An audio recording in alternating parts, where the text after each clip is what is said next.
Anurag ji, thank you. उन्होंने अखिलेश बाबू का भी नाम लिया। मतलब अभी जांच पूरी नहीं हुई है क्या? इंडिया गठबंधन ने अपनी जांच कर ली? जो फॉरेन बेरोजगारी के मुद्दे से जोड़ दिया, वो क्रिमिनल माइंड्स है। कोई भी बेरोजगार तो अनेकों हैं देश में। आपको लगता है कि वो जाकर इस तरह से संसद में अंदर घुसने के बारे में सोचेंगे?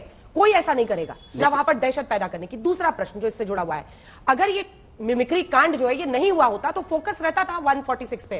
क्या आपको नहीं लगता है कि वो मस्खरी जो है वो भारी पड़ गई? तो रुको जरा, सबर करो। मुझे लगता है कि अंजना जी आप अच्छी तरह समझते होंगे कि घमंडिया किसको कहते हैं। अभी मजा आएगा ना भिड़ो।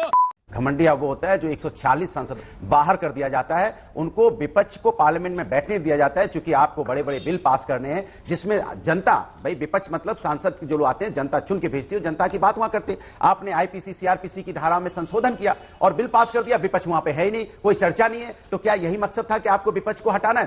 बड़ा हरामी हो बेटा।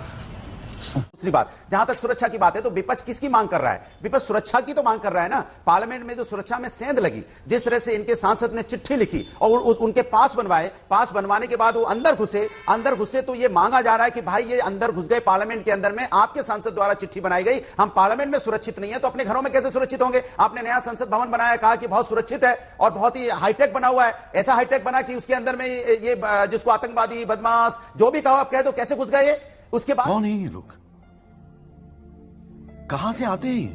बाद में आपसे पूछना चाहता हूं, आप पार्लियामेंट का सम्मान करते हैं नहीं करते? पहले बता दीजिए। अगर पार्लियामेंट का सम्मान करते तो आप 140 सांसदों को निलंबित नहीं करते। आप पार्लियामेंट का सम्मान करते तो आप कम से कम रमेश बिधुड़ी जैसे व्यक्ति को पार्लियामेंट से अब तक बाहर कर चुके होते, जो पार्लियामेंट का अपमान कर रहा था। उसके बारे में आप नहीं बोलेंगे। महुआ मित्रा को आप निकाल सकते हैं लेकिन प्रताप को नहीं निकाल पाओगे, जिसकी वजह से सुरक्षा टूटी है हमारे सांसद की, उसके बारे में आप नहीं बोलोगे। मजाक तो आपने बना दिया पूरे लोकतंत्र का, पूरे संविधान का, पूरे देश का। और मुझे लगता है कि आपको तो, हमें लगता है लोकतंत्र में विश्वास ही नहीं बचा। अगर विश्वास बचा होता तो आज आपको एहसास होता कि आप किस तरह से मुद्दे को डाइवर्ट करना चाहते हैं। सबसे बड़ा मुद्दा क्या है देश के अंदर में? मुद्दा है लोकतंत्र बचाना। विपक्ष की आवाज आप गला घोटने की कोशिश कर रहे हो, विपक्ष की आवाज को दबाने की कोशिश कर रहे हो। और विपक्ष की आवाज, विपक्ष आत्मा होता है पार्लियामेंट की, लोकतंत्र की आत्मा होता है। विपक्ष की आवाज दबाना मतलब जनता की आवाज दबाना चाहते हो, क्योंकि विपक्ष वहां जनता की आवाज उठाता है, क्योंकि आप तो सत्ता में हो। अब सत्ता की बात करोगे, जो आपको फायदा होगा उनकी बात करोगे, जहां से आपको मतलब निकलता होगा उसकी बात करोगे। आप देश हित की बात तो करोगे नहीं। देश हित की बात करते तो शायद आप संसदों का सम्मान कर रहे होते। और इतिहास में, अंजना जी मैं आपसे पूछ रहा हूं, आपकी पत्रकारिता के इतिहास में क्या कभी 140 सांसद इस पार्लियामेंट से निलंबित हुए?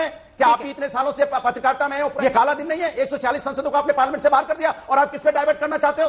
कहां पे बात करना चाहते हो आप? उसने क्या किया, उसने क्या किया, इसने क्या किया? जाति का ले आए, नहीं जाति के ले आए, आप जाति का कार्ड खेलने लगे। हम आपसे कह रहे थे जाति जनगणना कराइए, तब आप कराने को तैयार नहीं थे। जब जाट आंदोलन, जब यहां पे आंदोलन होता, किसान धरने पे बैठे थे, जहां जाने किसानों की मौतें हो गई, तब आप कहां थे? मैं आपसे पूछना चाहता हूं, जो महिलाएं, जो हमारी पहलवान महिलाएं जीती, जब अनुराग जी, तब कहां थे? अनुराग जी, गजब बेइज्जती है।